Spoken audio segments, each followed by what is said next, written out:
আপনি এসেছেন, ভালো হয়েছে আপনি এসেছেন। আপনাকে একটা সুসংবাদ দেবার আছে। জানি জানি রোহিণী, সবকিছুই আমার কাছে জ্ঞাত, আর সেই কারণেই আমি আবির্ভূত হলাম রোহিণী।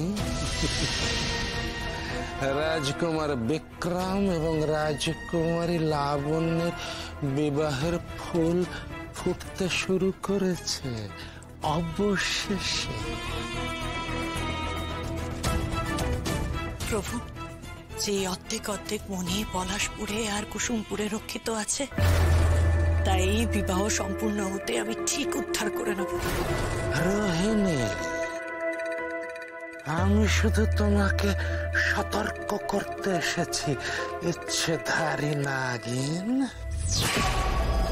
এই বিবাহে যেন কোনো রকম বাধা বিঘ্ন না ঘটে, সেদিকে সতর্ক দৃষ্টি রেখো।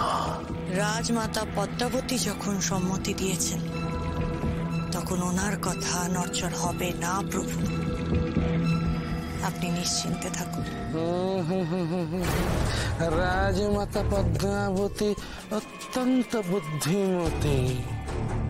তার যদি বিন্দু মাত্র সন্দেহ হয়, এই বিবাহ ভেঙে যেতে পারে। সতর্ক দৃষ্টি রেখো, সাবধান। এটুকুই বলার ছিল তোমায় আমার। আমি আসি, ইচ্ছেধারী নাগিন।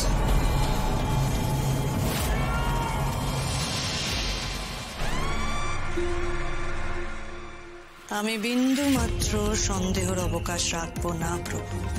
আর তাছাড়া কঙ্কাবতী তো আছে, ও নিজের স্বার্থে আমায় সাহায্য করবে, তাই আপনি একদম চিন্তা করবেন না। জয় আমাদেরই হবে প্রভু।